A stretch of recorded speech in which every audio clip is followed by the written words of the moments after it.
Hi friends, welcome to TM learning centre YouTube channel. ಈ ಒಂದು ವಿಡಿಯೋದಲ್ಲಿ ನಾನು ನಿಮಗೆ ಗಣಿತಕ್ಕೆ ಸಂಬಂಧಪಟ್ಟಂತೆ ಅಂದರೆ central teacher eligibility test, CTET ಹಾಗೆ ಕರ್ನಾಟಕ ಶಿಕ್ಷಕರ ಅರ್ಹತಾ ಪರೀಕ್ಷೆ, ಈ ಒಂದು ಪರೀಕ್ಷೆಗಳಿಗೆ ಹಾಗೂ ಪದವೀಧರ ಪ್ರಾಥಮಿಕ ಶಾಲಾ ಶಿಕ್ಷಕರ ನೇಮಕಾತಿ GPSTR ಅಂತ ನಾವೇನು ಕರಿತೀವಿ, ಈ ಎಲ್ಲ ಹುದ್ದೆಗಳಿಗೂ ಕೂಡ ಹೆಲ್ಪ್ ಆಗುವಂಥ ವಿಡಿಯೋ ತರಗತಿಗಳನ್ನು ಇವತ್ತಿಂದ ನಾನು ನಿಮಗೆ ಪ್ರಾರಂಭ ಮಾಡ್ತಾ ಇದ್ದೀನಿ. ಸಾಕಷ್ಟು ಜನರ ಬಹು ಬೇಡಿಕೆ ಈ ಒಂದು ತರಗತಿಗಳಿಗಿತ್ತು. ನಿಮಗೆ ಈ ಒಂದು ತರಗತಿಗಳನ್ನು ಕೊಡಬೇಕು ಅಂತ ನನ್ನ ಕೂಡ ಒಂದು ಅಭಿಲಾಷೆ ಇತ್ತು. ಸೊ ಹಾಗಾಗಿ ಈ ತರಗತಿಯನ್ನು ಇವತ್ತಿಂದ ನಾನು ಕಂಟಿನ್ಯೂ ಮಾಡ್ತಾ ಇದ್ದೀನಿ. ಕಂಟಿನ್ಯೂ ಆಗಿ ನೀವು ನೋಡ್ತಾ ಬರ್ರಿ. ನಿಮ್ಮ ಪ್ರೋತ್ಸಾಹನೇ ನನಗೆ ಕೊಡುವಂಥ ಒಂದು ಫೀಸ್ ಅಂತ ನಾನು ಅಂದ್ಕೊಳ್ತೀನಿ. ಸೊ ಈಗಲೇ ಲೈಕ್ ಮಾಡಿ ಮತ್ತು ನಿಮ್ಮ ಅನಿಸಿಕೆಗಳನ್ನು ಕಮೆಂಟ್ ಮಾಡಿ, ಕೊನೆಯವರೆಗೂ ವಿಡಿಯೋವನ್ನು ತಪ್ಪದೆ ನೋಡಿ ಅಂತ ಹೇಳ್ತಾ, ಹಾಗೆ ತುಂಬ ಜನ ಇನ್ನೂ ಸಬ್ಸ್ಕ್ರೈಬ್ ಮಾಡೋದಲ್ಲೇ ವಿಡಿಯೋಗಳನ್ನು ನೋಡ್ತಾ ಇದ್ದೀರಿ. ಈಗಲೇ ಸಬ್ಸ್ಕ್ರೈಬ್ ಮಾಡಿ ಮತ್ತು ಪಕ್ಕದಲ್ಲಿರ್ತಕ್ಕಂಥ ಬೆಲ್ ಐಕನನ್ನು ಪ್ರೆಸ್ ಮಾಡಿ ಆಲ್ ಅಂತೇಳಿ ನೀವು ಸೆಲೆಕ್ಷನ್ ಮಾಡಬೇಕಾಗತ್ತೆ. ಓಕೆ, ಸೊ ಇಷ್ಟು ಮಾಡಿ ಈಗ ಈ ಒಂದು ಪ್ರಶ್ನೆಗಳನ್ನು, ಅಂದರೆ ಈ ನಾನು ಮೋಸ್ಟ್ ಇಂಪಾರ್ಟೆಂಟ್ ಅಂತೇಳಿ ಅಂದ್ಕೊತೀನಿ. ಈಗ ಒಂದು ಕ್ವಶನ್ ಪೇಪರ್ ಅಂತ ತೆಗೆದು ನೋಡಿದಾಗ ಅಲ್ಲಿ ಇರುವಂತಹ ಯಾವ ಪ್ಯಾಟರ್ನಲ್ಲಿ ಪರೀಕ್ಷೆಗೆ ಪ್ರಶ್ನೆಗಳು ಬರಬಹುದು ಅಂತ ತಿಳ್ಕೊಂಡು ನಾನು ಆ ಒಂದು ಪ್ರಶ್ನೆಗಳನ್ನೇ ಇಲ್ಲಿ ನಿಮ್ಮೊಂದಿಗೆ ವಿವರಿಸುವ ಪ್ರಯತ್ನ ಮಾಡ್ತಾ ಇದ್ದೀನಿ. ಸೊ ನೋಡೋಣ ಪ್ರಶ್ನೆಗಳು ಹೇಗಿದೆ ಅಂತ ಹೇಳ್ಬಿಟ್ಟು ಟೈಮ್ ವೇಸ್ಟ್ ಮಾಡೋದು ಬೇಡ, ನೇರವಾಗಿ ಪ್ರಶ್ನೆಗಳಿಗೆ ಹೋಗೋಣ. ಹಾಗೆಯೇ ಟೆಲಿಗ್ರಾಮ್ ಗ್ರೂಪ್ ಲಿಂಕ್ ಇದೆ, ಅಲ್ಲಿ ಕೂಡ ಹೋಗಿ ನೀವು ಜಾಯ್ನ್ ಆಗ್ಬೋದು. ಅದು ಡಿಸ್ಕ್ರಿಪ್ಷನಲ್ಲಿ ಹಾಕಿರ್ತೀನಿ. ವಾಟ್ಸಪ್ ಗ್ರೂಪ್ ಕೂಡ ಇದೆ, ನೀವು ಈಗಲೇ ಜಾಯ್ನ್ ಆಗಿ. ಸೊ ಪ್ರಶ್ನೆ ಈ ಥರ ಇದೆ. ಇಂಗ್ಲೀಷ್ ಮಾಧ್ಯಮದವ್ರಿಗೂ ಕೂಡ ಹೆಲ್ಪ್ ಆಗಲಿ ಅಂತ ಪ್ರಶ್ನೆನ ಇಂಗ್ಲೀಷಲ್ಲೇ ಬರೆದಿದ್ದೀನಿ, ಕನ್ನಡದಲ್ಲಿ ಕೂಡ ಎಕ್ಸ್ಪ್ಲೈನ್ ಮಾಡ್ತೀನಿ, don't worry. If 5x - 7/3 + 2 = 4x - 3/4 + 4x, then the value of 8x + 5 is ಅಂತ ಕೊಟ್ಟಿದ್ದಾರೆ. ಅಂದರೆ ಇಲ್ಲೊಂದು ಸಮೀಕರಣವನ್ನು ಕೊಟ್ಟಿದ್ದಾರೆ. ಹಾಗಾದರೆ 8x + 5 ಇದರ ಬೆಲೆ ಏನು ಅಂತ. ಸೊ ನೀವು ಪೇಪರ್ 1 ಆಗಿರ್ಬೋದು, ಪೇಪರ್ 2 ಆಗಿರ್ಬೋದು, TET ಪರೀಕ್ಷೆಗೆ ಅಥವಾ ಡಿಸ್ಕ್ರಿಪ್ಟಿವ್ ಟೈಪು GPSTRಗೆ ನೀವು ಪರೀಕ್ಷೆನ ಬರೀತಿರ್ಬೋದು. ಸೊ ಮೋಸ್ಟ್ ಇಂಪಾರ್ಟೆಂಟ್ ಆಗಿ ಈ ಥರ ನೀವು ಲೆಕ್ಕಗಳನ್ನು ಬಿಡಿಸಬೇಕಾಗತ್ತೆ. ಓಕೆ, ಸೊ ನಂತರ ನಾನು ಬೋಧನಾಶಾಸ್ತ್ರಕ್ಕೆ ಸಂಬಂಧಪಟ್ಟಂಥ ಪ್ರಶ್ನೆಗಳನ್ನ ತೊಗೊಂಬರ್ತೀನಿ. ಸೊ ನೋಡೋಣ. ಇದನ್ನು ಮೊದಲು ಏನು ಮಾಡಬೇಕಪ್ಪ ಅಂತ ಹೇಳಿದ್ರೆ, ಇಲ್ಲಿ ಕೊಟ್ಟಿರುವಂಥ ಈ ಕ್ವಶನನ್ನು ನಾವು ಬಳಸ್ಕೊಂಡು ವ್ಯಾಲ್ಯೂ ಆಫ್ ಎಕ್ಸ್ ಅನ್ನು ಕಂಡುಹಿಡಿಬೇಕು. ಅದನ್ನು ನಾವು ಇಲ್ಲಿ 8 × x + 5 ಅಂತ ಇದೆಲ್ಲ, ಇದಕ್ಕೆ ಸಬ್ಸ್ಟಿಟ್ಯೂಷನ್ ಮಾಡಿದಾಗ ಇಲ್ಲಿರುವಂಥ ಯಾವುದೋ ಒಂದು ವ್ಯಾಲ್ಯೂ ನಮಗೆ ಉತ್ತರ ಬರುತ್ತೆ. ಸೊ ಇದು ಹಿಂಟ್ಸ್. ಸೊ ಡೈರೆಕ್ಟಾಗಿ ಈಗ ಲೆಕ್ಕವನ್ನು ಮಾಡೋಣ. ಸೊ ಕೊಟ್ಟಿರುವಂಥ ಈ ಕ್ವಶನನ್ನು ನಾನು ಹಾಗೆ ಬರ್ಕೊಳ್ತೀನಿ. 5x - 7/3 + 2 = 4x - 3/4 + 4x. ಸೊ ಈಗ ನಾನು ಇದನ್ನು ಏನಿಲ್ಲ ಅಂದರೆ ಬೇಸಲ್ಲಿ ಒಂದಿರುತ್ತಲ್ವ, LCM ತೊಗೊಂಡ್ರೆ 3 ಆಗುತ್ತೆ. ಸೊ 5x - 7 ಹಾಗೆ ಇರುತ್ತೆ. 3 × 2 = 6 + 6 = ಇಲ್ಲಿ 4 ಬರುತ್ತೆ. 4x - 3 as it Yesu plus ಈ 4 × 4 = 16x ಹಾಗೆ ಇರುತ್ತೆ. ಈಗ ಇದನ್ನು ಮತ್ತೆ ಕ್ರಾಸ್ ಮಲ್ಟಿಪ್ಲಿಕೇಶನ್ ಮಾಡ್ತೀನಿ. ಇದು ನ್ಯೂಮರೇಟರ್, ಇದಕ್ಕೆ ಡಿನಾಮಿನೇಟ್ರು, ಇದರ ಡಿನಾಮಿನೇಟರ್ ಇದಕ್ಕೆ ನ್ಯೂಮರೇಟ್ರಿಗೆ ಮಲ್ಟಿಪ್ಲೈ ಮಾಡ್ತಾ ಇದ್ದೀನಿ. ಹಾಗೇನಾಗುತ್ತೆ ನೋಡಿ, 4 ಇಂದ ಇದನ್ನು ಮಲ್ಟಿಪ್ಲೈ ಮಾಡಿದರೆ 4 × 5 = 20, x - 4 × 7 = 28 + 4 × 6 = 24, ರೈಟ್. ಇದು next 3 × this one, 3 × 4 = 12, x - 3 × 3 = 9 + 16 × 3 48x. So ಇಷ್ಟು ವ್ಯಾಲ್ಯೂ ನಮಗೆ ಬಂದಿದೆ. ಸೊ ಈಗ ನಾವೇನು ಮಾಡಬೇಕಪ್ಪ ಅಂತ ಹೇಳಿದ್ರೆ, ಇಲ್ಲಿರ್ತಕ್ಕಂಥದ್ದನ್ನು ಇಲ್ಲಿ ಇಲ್ಲಿ ಎಕ್ಸ್ ವ್ಯಾಲ್ಯೂಸನ್ನು ಮತ್ತು ಕಾನ್ಸ್ಟೆಂಟ್ಗಳನ್ನು ನಾವು ಸಿಂಪ್ಲಿಫಿಕೇಷನ್ ಮಾಡೋಣ. 20x ನಾನು ಹಾಗೆ ಬರೀತೀನಿ. ಇಲ್ಲಿ 28ಅಲ್ಲಿ 24 ಹೋದರೆ -4, ಯಾಕೆಂದರೆ ಬಿಗ್ ನಂಬರ್ಗೆ ಇದೆ. ಸೊ ಈಸ್ ಈಕ್ವಲ್ ಟು ನೋಡಿ, ಇಲ್ಲಿ 48 12 ಇದೆ. 48 + 2 50 + 1 60x ಆಗುತ್ತದು. 60x - 9. ಇದನ್ನಷ್ಟು ಈ ಕಡೆ ತಗೊಳ್ಳೋಣ. 20x - 60x, ಇದು -4 ಹಾಗೆ ಇರುತ್ತೆ. ಇದು +9 ಆಗುತ್ತೆ. = 0. ಇವೆರಡರಲ್ಲಿ ಏನು ಉಳೀತದೆ ನಿಮಗೆ? -40x ಉಳಿಯುತ್ತೆ, ಯಾಕಂದರೆ ಬಿಗ್ ದೊಡ್ಡದಕ್ಕೆ 60ಕ್ಕೆ ಮೈನಸ್ ಇರೋದ್ರಿಂದ ಬರೆದಿದ್ದೀನಿ. ಇನ್ನು 9 4 ಹೋದರೆ 5 +5 = 0. ಸೊ ನನಗೇನು ಬೇಕು? ಎಕ್ಸ್ ಬೇಕು. ಹಾಗಾಗಿ 40x ನಾನು ಆಚೆ ಕಡೆ ತೊಗೊಂಡ್ರೆ ಪ್ಲಸ್ ಆಗುತ್ತೆ, ಅಂದರೆ = 40. ಸೊ ಸ್ಟೆಪ್ ಬೈ ಸ್ಟೆಪ್ಪನ್ನೇ ಬಿಡಿಸೋಣ, ಅವಸರ ಮಾಡ್ಕೊಳ್ಳೋದು ಬೇಡ. ಈ 5ನ ಇಲ್ಲೇ ಇಟ್ಕೊತೀನಿ. ಈಕ್ವಲ್ಸ್ -40 ಇದ್ದು +40x ಆಗುತ್ತೆ. ಸೊ ನನಗೆ ಎಕ್ಸ್ ಮಾತ್ರ ಬೇಕು. 5/40. 5 1s 5 8s, so that is 1/8 ಆಗುತ್ತೆ. ಈಗ ನಾನು ಈ 1/8 ಏನು ಮಾಡ್ತೀನಪ್ಪ ಅಂತ ಹೇಳಿದ್ರೆ, ನಿಮ್ಗೆ ಗೊತ್ತಿರಲಿ, ಇಲ್ಲಿ ಕೊಟ್ಟಿರುವಂಥ 8x + 5 ಇದ್ರ ವ್ಯಾಲ್ಯೂವನ್ನು ಕಂಡುಹಿಡಿಯಬೇಕು. 8 × x ಅಂದರೆ 1/8 + 5, ಈ 8 ಕ್ಯಾನ್ಸಲ್ ಆದರೆ 1 + 5 ದಟ್ ಈಸ್ ಈಕ್ವಲ್ ಟು 6 ಆಗುತ್ತೆ. ಸೊ ಈ 6 ಅನ್ನೋದು ಆಪ್ಷನ್ ಏನಲ್ಲಿದೆ, ಸೊ ಅದು ಕರೆಕ್ಟಾದ ಉತ್ತರ ಆಗುತ್ತೆ. ಸೊ ಕ್ಲಿಯರ್ ಆಯ್ತಲ್ಲ, ಯಾವುದೇ ಡೌಟ್ ಇಲ್ಲ ಅಂದ್ಕೊಳ್ತೀನಿ. ಸ್ನೇಹಿತರೆ, ಮುಂದಿನ ಪ್ರಶ್ನೆ ಈ ರೀತಿ ಇದೆ. Let p = 12xy - 10y² - 18x² and q = so on and r = this one. So find, then we have to find this one, p + q - r. So p + q - r ಅನ್ನು ನಾವು ಏನು ಮಾಡಬೇಕಾಗುತ್ತೆ, ಕಂಡುಹಿಡಿಯಬೇಕಾಗುತ್ತೆ. ನಿಮಗೆ ಆಪ್ಷನ್ಸ್ ಅವಶ್ಯಕತೆ ಇಲ್ಲ, ತಲೆ ಕೆಡಿಸ್ಕೋಬೇಡಿ. ಏನಾದರೂ ಕೊಟ್ಟಿರಲಿ ಅವರು, ಅಲ್ಲಿ ಬೇಕಾಗಿರೋದು ಮೆಥಡು, ಅದನ್ನು ಕಲೀರೋಣ ನಾವು ಮೊದಲು. ಇಲ್ಲಿ ಕೊಟ್ಟಿರುವಂಥದ್ದೇನು, p + q ಅಂತ ಕೊಟ್ಟಿದ್ದಾರೆ. ಸೊ p + q ನಾವು ಮೊದಲು ಬರ್ಕೊಳ್ಳೋಣ. ನೋಡಿ, p ಬರ್ಕೊಳ್ತಾ ಇದ್ದೀನಿ, -10y² - 18x². p + q ಅಂದರೆ q ಇರೋದು ಇಲ್ಲಿದೆ ನೋಡಿ. ಇಲ್ಲಿ ಏನಾಗಿದೆ ಅಂದರೆ 14x² ಇದೆ. x² ಜಾಗದಲ್ಲಿ ನಾನು ಅದನ್ನು ಬರ್ಕೊಳ್ತೀನಿ, +14x². ಇನ್ನು ನೀವು ಯಾವುದೇ ಮೆಥಡಲ್ಲಿ ಮಾಡ್ಬೋದು. ನನಗೆ ಗೊತ್ತಿರೋಂಥ ಸಿಂಪಲ್ ಮೆಥಡಲ್ಲಿ ನಿಮಗೆ ಫಾಸ್ಟಾಗಿ, ಯಾಕಂದರೆ ಟೈಮ್ ಮ್ಯಾನೇಜ್ಮೆಂಟ್ ಭಾಳ ಇಂಪಾರ್ಟೆಂಟ್. ಅದು ನೋಡಿ, ಪರೀಕ್ಷೆಯಲ್ಲಿ ಯಾವಾಗಲೂ ಮ್ಯಾಥ್ಸ್ ಟೀಚರ್ಸು ಮ್ಯಾಥ್ಸನ್ನು ಬರೀಬೇಕಾದ್ರೆ, ಸರ್ ನಮ್ಗೆ ಟೈಮೇ ಹೋಗಲಿಲ್ಲ ಸರ್, GPSTR ಬರೆದಿರೋರನ್ನ ಕೇಳಿ ಹೇಳ್ತಾರೆ ಅದ್ರ ಬಗ್ಗೆ ಏನು ಅಂತ. ಸೊ ನಾನು ಕೂಡ ಅನುಭವನ ಎಕ್ಸ್ಪೀರಿಯೆನ್ಸ್ ಮಾಡಿದ್ದೀನಿ. ನೆಕ್ಸ್ಟು 12y² ಅಂತ ಇದೆ, ಇಲ್ಲಿ ಪ್ಲಸ್ ಇದೆ, ಸೊ +12y². ಇನ್ನು +9xy ಅಂತ ಇದೆ, ಅದನ್ನು ಇಲ್ಲಿ ಬರೆಯೋಣ, 9xy. ಅಂದರೆ xy ಜಾಗದಲ್ಲಿ xy, y² ಜಾಗದಲ್ಲಿ y², x² ಜಾಗದಲ್ಲಿ x². ಸೊ ಇದನ್ನು ನೀವು ಬರ್ಕೋಬೇಕು. ಪ್ಲಸ್ ಇರೋದ್ರಿಂದ ಏನು ಚೇಂಜ್ ಮಾಡ್ಕೊಳ್ಳೋ ಅವಶ್ಯಕತೆ ಇಲ್ಲ, ಡೈರೆಕ್ಟಾಗಿ ಕೂಡಿ. xyಗೆ xy 9 10 11 21 ಆಯಿತು. ಇಲ್ಲಿ ಪ್ಲಸ್ಸು ಮೈನಸ್ ಇರೋದ್ರಿಂದ ಕಳಿಬೇಕು. 12ರಲ್ಲಿ 10 ಹೋದರೆ 2y², ಹಾಗೆ ಇರುತ್ತೆ. ಇಲ್ಲಿ ಮೈನಸ್ಸು ಪ್ಲಸ್ಸು ಕಳಿಬೇಕು, -4x², ಯಾಕೆಂದರೆ 18ರಲ್ಲಿ 14 ಹೋದರೆ ಇನ್ನು 4x² ಉಳಿತು. ಸೊ ಈ ಆನ್ಸರ್ ಬಂತು, ಅಂದರೆ ಈ ವ್ಯಾಲ್ಯೂ ಸಿಕ್ತು. ಸೊ -r ಅಂತ ಇದೆ, ಇದರಲ್ಲಿ ಮತ್ತೆ r ಅನ್ನು ನಾವು ಕಳಿಬೇಕು, ಇದನ್ನು ಕಳಿಬೇಕು. ಸೊ ಇಲ್ಲಿ ಬರ್ಕೊಳ್ತೀನಿ ಮತ್ತೆ, ಏನದು 21xy + 2y² - 4x². ಇದರಲ್ಲಿ -r ಅಂತ ಇರೋದ್ರಿಂದ r ಬರ್ಕೊಳ್ತಾ ಇದ್ದೀನಿ. r ನೋಡಿ ಏನಿದೆ, xy ಇದೆ, ಓಕೆನಾ. ಮತ್ತು ಏನಿದೆ, 5y² ಇದೆ ಇಲ್ಲಿ, +5y² - x² ಇದೆ, ಓಕೆನಾ. ಇದನ್ನು ಮೈನಸ್ ಮಾಡಬೇಕಾಗಿರೋದ್ರಿಂದ ಇದು ಪ್ಲಸ್ ಇದ್ದಿದ್ದು ಮೈನಸ್ ಆಗುತ್ತೆ, ಪ್ಲಸ್ ಇದ್ದಿದ್ದು ಮೈನಸ್ ಆಗುತ್ತೆ, ಮೈನಸ್ ಇದ್ದಿದ್ದು ಪ್ಲಸ್ ಆಗುತ್ತೆ, ಓಕೆನಾ. ಈಗ ಮಾಡೋಣ ಆನ್ಸರು. ಈಗ ನೋಡಿ, 21ರಲ್ಲಿ ಏನಿಲ್ಲ ಅಂದರೆ 1 ಹೋದರೆ ಇನ್ನು 20xy, ಮೈನಸ್ಸು ಪ್ಲಸ್ ಇದೆ, ಕಳಿಬೇಕು. 2ರಲ್ಲಿ 5 ಹೋಗಲ್ಲ, 5ರಲ್ಲಿ 2 ಹೋದರೆ ಎಷ್ಟು, 3 -3y² ಆಗುತ್ತೆ. ಇಲ್ಲಿ ಪ್ಲಸ್ಸು ಮೈನಸ್ಸು ಕಳಿಬೇಕಾಗತ್ತೆ, ಹಾಗಾಗಿ 4ರಲ್ಲಿ 1 ಹೋದರೆ 3 -3x² ಆಗುತ್ತೆ. ಸೊ ಇದೇ ನಿಮ್ಮ ಉತ್ತರ. ಇದು ಯಾವುದೋ ಒಂದು ಆಪ್ಷನಲ್ಲಿ ಇಲ್ಲಿ ಇರ್ತದೆ, ಓಕೆನಾ. ಸೊ ಇಷ್ಟೇ, ನೀವು ಮೆಥಡನ್ನು ಕಲಿತ್ರೆ ಪರೀಕ್ಷೆಯಲ್ಲಿ ಸರಿಯಾದ ಉತ್ತರವನ್ನು ಸರಿಯಾದ ಸಮಯಕ್ಕೆ ಮಾಡ್ಬೋದು. ಸ್ನೇಹಿತರೆ, ಮುಂದಿನ ಪ್ರಶ್ನೆ, question number 3. What is the mean of, ನೋಡಿ, mean of the range, mode and median. We have to find the range and mode and median of the data given below. ಈ ಡಾಟಾಗಳಿಗೆ ರೇಂಜು, ಮೋಡು ಮತ್ತು ಮೀಡಿಯನನ್ನು ಕಂಡುಹಿಡಿದು ಅವಕ್ಕೆ ಮೀನನ್ನು ಕಂಡುಹಿಡಿಬೇಕು, ಓಕೆನಾ. So ಸರಾಸರಿಯನ್ನು ಕಂಡುಹಿಡಿಬೇಕು. ಯಾವುದರ ಸರಾಸರಿ, ವ್ಯಾಪ್ತಿ, ಬಹುಲಕ ಮತ್ತು ಮಧ್ಯಾಂಕ, ಇವುಗಳ ಒಂದು ಸರಾಸರಿಯನ್ನು ನಾವು ಕಂಡುಹಿಡಿಬೇಕಾಗತ್ತೆ. ಸೊ ಇರಲಿ, ಆಪ್ಷನ್ಸ್ ನಿಮಗೆ ಬೇಡ ಅಂತ ನಾನು ಆಗಲೇ ಹೇಳಿದ್ದೆ. ಈ ಎಲ್ಲ ವ್ಯಾಲ್ಯೂಸನ್ನು ಒಂದ್ಸರಿ ಗಮನಿಸಿ. ಟೋಟಲ್ ಇರುವಂಥ ವ್ಯಾಲ್ಯೂಸ್ ಎಷ್ಟಿದ್ದಾವೆ, 15 ಇದ್ದಾವೆ. ಕೌಂಟ್ ಮಾಡಿದರೆ 1 2 3 4 5 6 7 8 9 10 11 12 13 14 15. ಸೊ ಇವು ಹೇಗೆ ಬೇಕೋ ಹಾಗೆ ಬರೆದಿದ್ದಾರೆ. ನಾವೇನು ಮಾಡೋಣ ಅಂದರೆ, ಮೊದಲು ಅಸೆಂಡಿಂಗ್ ಆರ್ಡ್ರಲ್ಲಿ ಬರೆಯೋಣ. Write these in ascending order, ಅಂದರೆ ಏರಿಕೆ ಕ್ರಮದಲ್ಲಿ. ಚಿಕ್ಕದು ಯಾವುದಿದೆ ಮೊದಲು ಅದನ್ನು ಬರ್ಕೊಳ್ತೀನಿ. 2 3 3 4 4 4 5 6 8 9 9 10 11 15 19.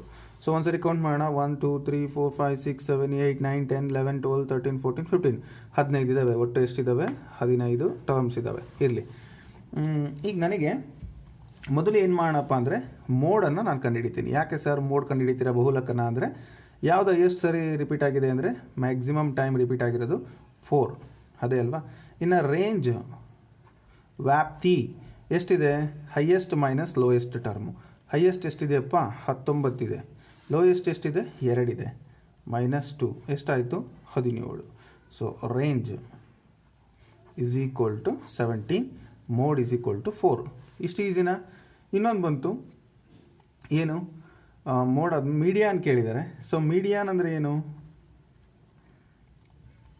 ಸೊ ಮೀಡಿಯಾನ್ ಅಂದರೆ ಎಷ್ಟು ಟರ್ಮ್ಸ್ ಇದೆಯೋ n+1/2 ಅಂತ, ಅಂದರೆ 15 + 1/2 ಆ ಟರ್ಮ್ ಆಗುತ್ತೆ, ಹೌದಲ್ಲ. ಅಂದರೆ 16/2 ಅಂದರೆ ಎಷ್ಟಾಯಿತು, 8th ಟರ್ಮ್ ಆಯಿತು. ಓಕೆ, ಸೊ 8th ಟರ್ಮ್ ಯಾವುದು ಅಂತ ನೋಡೋಣ. ಇಲ್ಲಿಂದ ಕೌಂಟ್ ಮಾಡಿ 1 2 3 4 5 6 7 8. ಸೊ 6 ಬಂತು. ಸೊ ದಟ್ ಈಸ್ ಏನಾಯ್ತು ಆನ್ಸರ್ ಅದಕ್ಕೆ 6 ಮೀಡಿಯಾನ್. ನೋಡಿ ಎಲ್ಲ ಸಿಕ್ತಲ್ವ. ಇವಕ್ಕೆ ಮೀನನ್ನು ಕಂಡುಹಿಡಿಬೇಕು ನಾವು. So mean is equal to ಯಾವುದು, ಮೊದಲು 4 ಆಮೇಲೆ 17 ಎಲ್ಲಾದರೂ ಬರ್ಕೋಬೋದಲ್ವ, ಅಲ್ಲಿ ಕೊಟ್ಟಿರೋದ್ರ ಪ್ರಕಾರ ರೇಂಜು ಮೋಡು ಮೀಡಿಯನ್ ಅಂತನೆಲ್ಲ ಕೂಡೋದ್ರಿಂದ ಎಲ್ಲ ಒಂದೇ ಆಗುತ್ತೆ, /3 ಅಂತ. ಸೊ ಇವನ್ನೆಲ್ಲ ಕೂಡಿದರೆ ನಿಮಗೆ 27 ಬರುತ್ತೆ, /3 3 9 27. ಸೊ ಆನ್ಸರು 9, ಅದು ಬಂದು ಆಪ್ಷನ್ ಬಿನಲ್ಲಿ ಇದೆ. ಸೊ ನೋಡಿ ಎಷ್ಟು ಕಾಂಪ್ಲಿಕೇಟ್ ಲೆಕ್ಕ ಇದು, ಎಷ್ಟು ಕಷ್ಟ ಇದು ಅಂತ ಅನ್ಕೊತಾ ಇದ್ವಿ, ಎಷ್ಟು ಸುಲಭವಾಗಿ ಬಂತು. ನಾನಿಲ್ಲಿ ಡೀಟೇಲಾಗಿ ಬರೆದಿದ್ದೀನಿ. ಸೊ ನೀವು ಇಷ್ಟು ಡೀಟೇಲಾಗಿ ಎಕ್ಸಾಮ್ನಲ್ಲಿ ಬರೆಯೋ ಅವಶ್ಯಕತೆ ಇಲ್ಲ, ಡೈರೆಕ್ಟಾಗಿ ಬರಿಬೋದು. ಬಟ್ GPSTR ಅಲ್ಲಿ ರಿಟರ್ನ್ ಎಕ್ಸಾಮ್ ಇದ್ದಾಗ ನೀವು ಇಷ್ಟು ಬರೀಲೇಬೇಕಾಗತ್ತೆ, ಓಕೆನಾ. ಸೊ ನಾನು ನಿಮ್ಗೆ ಹೇಳ್ಕೊಡ್ತಾ ಇರೋದ್ರಿಂದ 3 ಪ್ರಾಬ್ಲಮನ್ನು 11 ನಿಮಿಷಕ್ಕೆ ಮಾಡಿದ್ದೀನಿ. ಸೊ ಇನ್ನು ನೀವು ಪರೀಕ್ಷೆಯಲ್ಲಿ ಯೋಚನೆ ಮಾಡಿ, think and do it fast. Okay, go to next ಕ್ವಶನ್ನು. What should be subtracted from 5y - 13x - 8a to obtain 11x - 16y + 7a ಅಂತ ಇದೆ. ಸೊ ಫ್ರೆಂಡ್ಸ್, ನೀವೆಲ್ಲ ನನಗಿಂತ ಹೆಚ್ಚಿಗೆ ನಾಲೆಡ್ಜ್ ಇರ್ತಕ್ಕಂಥವ್ರು, ನನಗಿಂತನೂ ಭಾಳ ಫ್ಲೂಯೆಂಟಾಗಿ ಲೆಕ್ಕವನ್ನು ಮಾಡ್ತಕ್ಕಂಥವ್ರು ಕೆಲವರು ಇದ್ದೀರಿ, ನಂಗೆ ಗೊತ್ತು. ನಿಮ್ಮ ಪ್ರೋತ್ಸಾಹ ಕೂಡ ನನಗಿದೆ, ಸಾಕಷ್ಟು ಜನ ನನಗೀಗ ಆಲ್ರೆಡಿ ಕಾಂಟ್ಯಾಕ್ಟ್ ಮಾಡಿದ್ದೀರಿ. ಸೊ ನೀವು ಫಾಸ್ಟಾಗಿ ಮಾಡಿ. ಸೊ ಯಾರೆಲ್ಲ ಇನ್ನೂ ಸ್ವಲ್ಪ ಡೌಟ್ ಇದೆ ಅಂಥವರು ಕ್ಲೀನಾಗಿ ಡೀಟೇಲಾಗಿ ನೋಡ್ಕೊತ ಹೋಗಿ. ಸೊ ಯಾಕೆಂದರೆ ಮ್ಯಾಥ್ಸ್ ಅಂದರೆ ಕ್ಯಾಲ್ಕುಲೇಷನ್ ಅಂದರೆ ಟೈಮನ್ನು ಯಾರು ಕೂಡ ವೇಸ್ಟ್ ಮಾಡಬಾರ್ದು. ಹಾಗಾಗಿ ಎಷ್ಟು ಫಾಸ್ಟಾಗಿ ಮಾಡೋಕ್ಕಾಗುತ್ತೋ ಅಷ್ಟು ನೋಡೋಣ. ಕನ್ನಡದಲ್ಲಿ ಎಕ್ಸ್ಪ್ಲೇನ್ ಮಾಡಬೇಕಂದ್ರೆ ವಾಟ್ ಶುಡ್ ಬಿ ಸಬ್ಟ್ರಾಕ್ಟೆಡ್, ಏನನ್ನು ಇದರಿಂದ ಕಳೆದ್ರೆ ಇದು ಬರುತ್ತೆ. ನೋಡಿ, ಇದರಿಂದ ನಾವು ಯಾವ ಸಂಖ್ಯೆಯನ್ನು ಕಳೆದ್ರೆ ಇದು ಬರುತ್ತೆ. ಸೊ ಹೇಗೆ ಬರ್ಕೊಳ್ಳೋದು, ಆಪ್ಷನ್ಸ್ ಬೇಡ, ನಾನು ಯಾವಾಗಲೂ ಆಪ್ಷನ್ಸ್ ನೋಡೋಲ್ಲ, ಲೆಕ್ಕ ಮಾಡೋಣ, ಆಮೇಲೆ ಯಾವ್ದು ಬರುತ್ತೆ ಹುಡ್ಕೋಣ ಅದರಲ್ಲಿ. ಸೊ ಇದರಿಂದ ಏನನ್ನು ಕಳಿಬೇಕು, 5y - 13x - 8a ಮೈನಸ್ ನಾನು ಯಾವುದೋ ಒಂದು ಬರಿತೀನಿ, ಎಮ್ ಅಂತ ಬರ್ಕೊಳ್ತೀನಿ. ಓಕೆ, ನಿಮ್ಮ ಅಕ್ಷರ ಯಾವುದಿರುತ್ತೆ ನಿಮ್ಮ ಹೆಸರು, ಅದ್ರ ಮುಂದಿನ ಫಸ್ಟ್ ಅಕ್ಷರ ಹಾಕ್ಕೊಳ್ಳಿ. ನಾನು ಮಲ್ಲೇಶ್ ಅಂತ ಹೇಳಿ ನಾನು ಎಮ್ ಅಂತ ಹಾಕ್ಕೊತೀನಿ, TM ಸರ್ ಅಂತ ಅಲ್ವಾ. ಸೊ ಇರಲಿ, is equal to you will get this one 11x - 16y + 17a, right. So ಈಗ ನನಗೆ ಈ ಎಮ್ ಬೇಕಾಗಿದೆ, ಇದನ್ನು ಆಚೆ ಕಡೆ ಕಳಿಸಿದನಷ್ಟು ಈ ಕಡೆ ತಗೊಳ್ಳೋಣ. ಏನಾಗುತ್ತೆ ನೋಡಿ, 5y - 13x - 8a - 11x ಈ ಕಡೆ ಬಂತು, ಪ್ಲಸ್ ಇದ್ದಿದ್ದು ಮೈನಸ್ ಆಯಿತು, ಮೈನಸ್ ಇದ್ದಿದ್ದು ಲೆಫ್ಟ್ ಹ್ಯಾಂಡ್ ಸೈಡಿಗೆ ಬಂದಾಗ ಈಕ್ವಲ್ಸಿಂದ ಏನಾಯಿತು ಪ್ಲಸ್ 16y, ಇದು ಈ ಕಡೆ ಬಂದರೆ -7a = m, ಮೈನಸ್ ಇದ್ದಿದ್ದು ಪ್ಲಸ್ ಆಯಿತು. ಓಕೆನಾ. ಈಗ ನೋಡಿ, ಇಲ್ಲಿ y ಇದೆ, ಇಲ್ಲಿ ಕೂಡ 16y ಇದೆ, ಇವೆರಡನ್ನು ಆ್ಯಡ್ ಮಾಡಿಬಿಡಿ, 21y ಆಯಿತು. ಕ್ಲಿಯರ್ ಆಯಿತಾ. ಓಕೆ, ಈಗ ನೋಡಿ ಮತ್ತೆ ಮುಂದಿಂದು ಎಕ್ಸ್ ಇರೋದು ಇಲ್ಲಿದೆ, ಮತ್ತು ಇಲ್ಲೊಂದಿದೆ 13 ಇದೆ, ಇಲ್ಲಿ 11 ಇದೆ, 3 1 4, 2 ಮೈನಸ್ ಇರೋದ್ರಿಂದ ಕೂಡಬೇಕಾಗುತ್ತೆ, -24x ಆಯಿತು. ಫಿನಿಶ್. ಇನ್ನು ಎ ಇದೆ, ಇಲ್ಲಿ ಕೂಡ ಎ ಇದೆ, ಎರಡಕ್ಕೂ ಮೈನಸ್ ಇದೆ, ಕೂಡೋಣ. 7 -7 ಇದೆ, ಈ ಕಡೆ ಪ್ಲಸ್ -8 ಇದೆ, ಎರಡನ್ನೂ ಕೂಡಬೇಕಾಗುತ್ತೆ. 7 7 14, ಇದೊಂದು 15, -15a = m ಆಯಿತು, ಹೌದಲ್ವಾ. ಸೊ ನೋಡಿ, ಈಗ ಇದೇ ಆನ್ಸರ್ ನಿಮಗೆ ಬೇಕಾಗಿರೋದು ಬಂದಿದೆ, ನೀವು ಯಾವುದೇ ಹುಡ್ಕಾಡೋಂಗಿಲ್ಲ ಇಲ್ಲಿ. ಸೊ ಕ್ಲಿಯರ್ ಅಲ್ಲ, ತುಂಬ ಈಸಿ. ಈ ಆನ್ಸರ್ ಎಲ್ಲಿದೆ ನೋಡಿ, 21y ಇದೆ. ಓಕೆ, -24 ಇಲ್ಲಿದೆ ನೋಡಿ, -15a ಆಪ್ಷನ್ ಬಿನಲ್ಲಿದೆ. ಸೊ ಬೇಗ ಹುಡ್ಕೋದು ಇಂಪಾರ್ಟೆಂಟ್. ಆಮೇಲೆ ಸಿಕ್ತು ಅಂತೇಳಿ ನೀವು ಇದೇ ಆಪ್ಷನ್ ಅಂತ ಹೇಳಿ ಹಾಕಿಬಿಟ್ರೆ ರಾಂಗ್ ಆಗುತ್ತೆ. ಸೊ ನೋಡಿಕೊಂಡು ಕೇರ್ಫುಲ್ಲಾಗಿ ಆನ್ಸರನ್ನು ಮಾಡಿ. ಎಷ್ಟು ಸಿಂಪಲ್ ಇದೆ ಅಲ್ಲ, ನೋಡ್ಲಿಕ್ಕೆ ಕಷ್ಟ ಅನಿಸುತ್ತೆ. ಮುಂದಿನ ಪ್ರಶ್ನೆ, ಪಾನಿಪುರಿ ತಿನ್ನಬೇಕಾದ್ರೆ ಅಲ್ಲಿ ಸಿಗುವಂತಹ ಕೆಲವೊಂದು ಇಂಗ್ರೀಡಿಯೆಂಟ್ಸ್ ನಮಗೆ ಒಂದೊಂದು ಟೇಸ್ಟನ್ನು ಕೊಡ್ತಾ ಹೋಗ್ತವೆ. ಹಾಗೆ ಈ ಲೆಕ್ಕಗಳನ್ನು ಮಾಡುವಾಗ ಬರುವಂಥ ಒಂದೊಂದು ಲೆಕ್ಕಗಳು ನಮಗೆ ಖುಷಿಯನ್ನು ಕೊಡಬೇಕು. ಸೊ ಆಗ ನಿಜವಾಗ್ಲೂ ನಾವು ಮ್ಯಾಥಮೆಟಿಕ್ಸನ್ನು ನಾವು ಎಂಜಾಯ್ ಮಾಡ್ತಿದ್ದೀವಿ ಅಂತ. ಈಗ ದೇವ್ರ ಪೂಜೆ ಮಾಡೋದು ಅಂತಾರೆ, ಅದೇ ಕ್ರಿಶ್ಚಿಯನ್ಸ್ ಚರ್ಚಿಗೆ ಹೋಗೋದು ಅಂತಾರೆ. ಅಲ್ಲಿ ನೀವು ಕ್ಯಾಂಡಲ್ ಹಚ್ಚಿ ಬಂದಾಗ, ಅದೇ ನಮಾಜ್ ಮಾಡಿದಾಗ ಮುಸಲ್ಮಾನ್ ಬಾಂಧವರು, ಹಾಗೆ ಹಿಂದೂಗಳು ದೇವಸ್ಥಾನದಲ್ಲಿ ಗಂಟೆಯನ್ನು ಬಾರಿಸಿದಾಗ, ಮಂಗಳಾರತಿ ಮತ್ತು ಪ್ರಸಾದ ಸ್ವೀಕರಿಸಿದಾಗ ಒಂದು ಫೀಲ್ ಬರುತ್ತೆ, ಏನು ಹ್ಯಾಪಿನೆಸ್, ನಮಗೆಲ್ಲ ಕಷ್ಟಗಳು ಬಗೆಹರಿಯುತ್ತೆ ಅಂತ. ಸೊ ಆ ಫೀಲು ನೀವು ಈ ಲೆಕ್ಕ ಮಾಡಿದಾಗ ನಿಮಗೂ ಬರಬೇಕು, yes I did it, I will do it ಅಂತ. ಸೊ ಆ ಥರ ನೀವು ಖುಷಿಯಾಗಿ ನೀವು ಲೆಕ್ಕಗಳನ್ನು ಮಾಡಬೇಕು. ಆಗ ಮಾತ್ರ ನಿಮ್ಮ ಒಂದು ಪರೀಕ್ಷೆಯಲ್ಲಿ ಖಂಡಿತ ಯಶಸ್ಸು, ನಿಮಗೆ ಜ್ಞಾನದ ಜೊತೆಗೆ ಯಶಸ್ಸು ಕಟ್ಟಿಟ್ಟ ಬುತ್ತಿ ಅಂತ ಹೇಳ್ಬೋದು. ಆದರೆ ನಾವು ಕಂಪ್ಲೀಟ್ ಎಫರ್ಟ್ ಹಾಕಲ್ಲ, ಎಕ್ಸಾಮ್ ಇದ್ದರೆ ಮಾತ್ರ ಓದ್ತೀವಿ, ಬಾರ್ಡ್ರ್ ಹಾಕ್ಕೊತೀವಿ, ಇದು ಅದಕ್ಕೆ ಬರಲ್ಲ, ಇದು ಇದಕ್ಕೆ ಬರಲ್ಲ ಅಂತ. ಸೊ ಆ ಥರ ಆಗಬಾರ್ದು. ಸ್ನೇಹಿತರೆ, ನೀವು ನೆನಪಿಟ್ಕೊಳ್ಳಿ, ಯಾರೆಲ್ಲ ಮ್ಯಾಥ್ಸ್ ಸ್ಟಡಿ ಮಾಡ್ತಿದ್ದೀರಿ, ಸೊ ನಿಮ್ಮ ಜೀವನ ಬರೀ ಜಾಬಿಂದನೇ ಅಲ್ಲ, ಗೌರ್ಮೆಂಟ್ ಜಾಬ್ ಅಂತಲೇ ಅಲ್ಲ, ನೀವು ಟ್ಯೂಷನ್ ಮಾಡಿಕೊಂಡು ಕೂಡ ಜೀವನ ಮಾಡ್ಬೋದು. ಸೊ ನೀವು ಮೋರ್ ದ್ಯಾನ್ ಅರ್ನ್ ಮಾಡ್ಬೋದು, ಗೌರ್ಮೆಂಟ್ ಎಂಪ್ಲಾಯೀಸ್ಗಿಂತ ಜಾಸ್ತಿ ಅರ್ನ್ ಮಾಡ್ಬೋದು. ಅದಕ್ಕೆಲ್ಲ ಸಾಕಷ್ಟು ಜನ ಸಾಕಷ್ಟು ಕಾರಣಗಳನ್ನು ಕೊಡ್ತಾರೆ. ಇರಲಿ ಸರ್, ಹಂಗೆ ಹಿಂಗೆ ಲಾಕ್ಡೌನ್ ಆಯಿತು, ಮತ್ತು ಮಕ್ಕಳು ಕೊಡೋದಿಲ್ಲ, ಅದು ಬರುತ್ತೆ ಇದು ಬರುತ್ತೆ ಅಂತ. ಸೊ ನೀವು ಜೀವನ ಮಾಡ್ಬೋದು, ಅದಕ್ಕೇನು ತೊಂದರೆ ಇಲ್ಲ. ಇರಲಿ, ಅವೆಲ್ಲ ನಿಮಗೆ ಗೊತ್ತಿದೆ ಅಂತ ಹೇಳ್ತಾ ಈ ಲೆಕ್ಕವನ್ನು ನೋಡೋಣ. ಏನು ಕೊಟ್ಟಿದ್ದಾರೆ, if x is equal to ಒಂದು ವ್ಯಾಲ್ಯೂಸ್ ಕೊಟ್ಟಿದ್ದಾರೆ ಪ್ರೈಮ್ ಫ್ಯಾಕ್ಟರೈಸೇಷನಲ್ಲಿ, y is equal to and z is equal to, then we have to find HCF of x, y, z is. ಇಲ್ಲಿ HCF ಅನ್ನು ಕೊಟ್ಟಿದ್ದಾರೆ, ವ್ಯಾಲ್ಯೂಸನ್ನು ನೀವು ನೋಡ್ಬೋದು.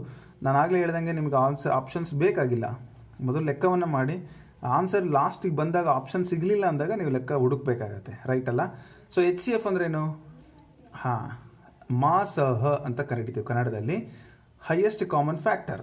ಸೊ ಅದನ್ನು ಹುಡುಕೋಣ, ಹೈಯೆಸ್ಟ್ ಕಾಮನ್ ಫ್ಯಾಕ್ಟರ್ ಯಾವುದಿದೆ ಅಂತ. ಸೊ ಮೊದಲು ಬರ್ಕೊಳ್ಳಿ ಅದನ್ನು, X is equal to 2 cube into, ಎಕ್ಸಾಮ್ನಲ್ಲಿ ಬರ್ಕೊಳ್ಳೋ ಅವಶ್ಯಕತೆ ಇಲ್ಲ, ನೀವು ಡೈರೆಕ್ಟಾಗಿ ಮಾಡ್ಬೋದು. ನಾನಿಲ್ಲಿ ಬರ್ಕೊಳ್ತಾ ಇದ್ದೀನಿ ಅಷ್ಟೇ, ಯಾಕೆಂದರೆ ಅಲ್ಲಿ ನಿಮ್ಗೆ ಟೈಮ್ ಇರಲ್ಲ. y ಈಸ್ ಈಕ್ವಲ್ ಟು, ಆಮೇಲೆ ಡಿಸ್ಕ್ರಿಪ್ಟಿವ್ ಟೈಪ್ ಕೊಟ್ಟಾಗ ಬರ್ಕೋಬೇಕು, ಅಲ್ಲೇ ಮತ್ತೆ ನೀವು ಮಾರ್ಕ್ಸ್ ಕಳ್ಕೊತೀರಾ GPSTR ಅಲ್ಲಿ. 2 to the power of 4 into 3 to the power of 4 into 5 to the power of 4, 2 into 7 to the power of 5. So HCF ಅಂತ ಬರೆದ್ರೆ ಏನಪ್ಪ ಇಂಪಾರ್ಟೆಂಟಾಗಿ ಇಲ್ಲಿ ನಿಮಗೆ ಸಿಗಬೇಕು ಇದರಲ್ಲಿ ಅಂತಂದರೆ, ನೋಡಿ ಮೊದಲು ಇರೋವಂಥ 2 ಟರ್ಮ್ಸ್ ಇದೆ, ಇಲ್ಲೇ ಇದೆ. ಇದರಲ್ಲಿ 2 to the power of 3 ಇದೆ, 2 to the power of 2 ಇದೆ, 2 to the power of 4 ಇದೆ. 2 to the power of 3 ಅಂದಾಗ 2 ಕೂಡ ಇರುತ್ತೆ, ಇಲ್ಲಿ 2 ಇದೆ, ಇಲ್ಲಿ 2 ಇರುತ್ತೆ. ಹಾಗಾಗಿ ಇದೇ ಎಲ್ಲದರಲ್ಲೂ ಕಾಮನ್ ಇರೋವಂಥದ್ದು. ನಾನು ಅದನ್ನು 1 ಟೈಮ್ ಬರ್ಕೊಳ್ತೀನಿ. ಕ್ಲಿಯರ್ ಆಯ್ತಲ್ಲ. ಇಂಟು ಇಲ್ಲಿ 3ನಲ್ಲಿ ನೋಡಿ 2 ಇದೆ, 3 ಇದೆ, 4 ಇದೆ. ಸೊ 2 ಅನ್ನೋದು 3ನಲ್ಲೂ ಇರುತ್ತೆ, 4ಅಲ್ಲೂ ಇರುತ್ತೆ. ಹಾಗಾಗಿ 3 to the power of 2 ಬರ್ಕೊಂಡೆ. ಕ್ಲಿಯರ್. ಇಂಟು 5ನಲ್ಲಿ ನೋಡೋದಾದರೆ 3, 4, 2 ಅದರ ಎಕ್ಸ್ಪೋನೆಂಟ್ ಹೇಳ್ತಾ ಇದ್ದೀನಿ ನಾನು. ಸೊ 3 4ರಲ್ಲಿ ಇರುತ್ತೆ, 2ರಲ್ಲಿ ಇರಲ್ಲ. ಹಾಗಾಗಿ 2 ಅನ್ನೋದು 3 4ರಲ್ಲಿ ಇರುತ್ತೆ. So 2, 5 to the power of 2 into 7 ನೋಡಿ 3, 3, 5 ಇದೆ. ಸೊ 3, 3 ಕಾಮನ್ ಇದೆ, ಇಲ್ಲಿ 3 ಇದ್ದೇ ಇರುತ್ತೆ.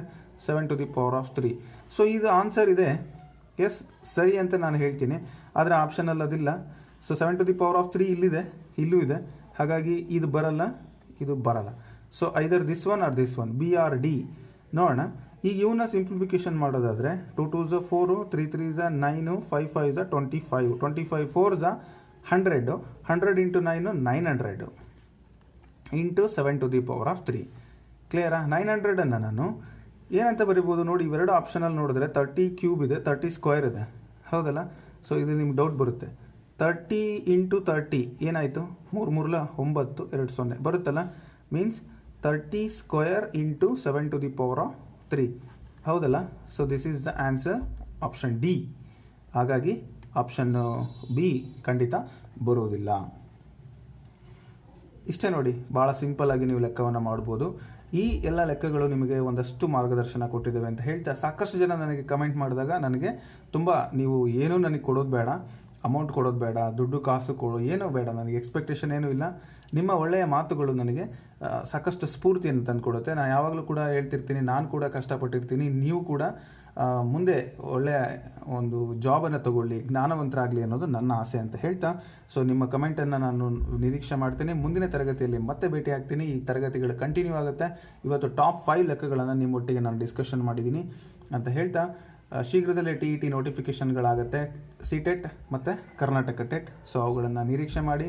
ಹಾಗೆ GPSTR ಕೂಡ ಆಗುತ್ತೆ, ಅವುಗಳನ್ನು ಕೂಡ ನೀವು ಹೆಚ್ಚಿಗೆ ಎಫರ್ಟ್ ಹಾಕಿ ಓದಿ ಅಂತ ಹೇಳ್ತಾ ಮತ್ತೆ ಭೇಟಿ ಆಗ್ತೀನಿ. Thank you so much. Bye.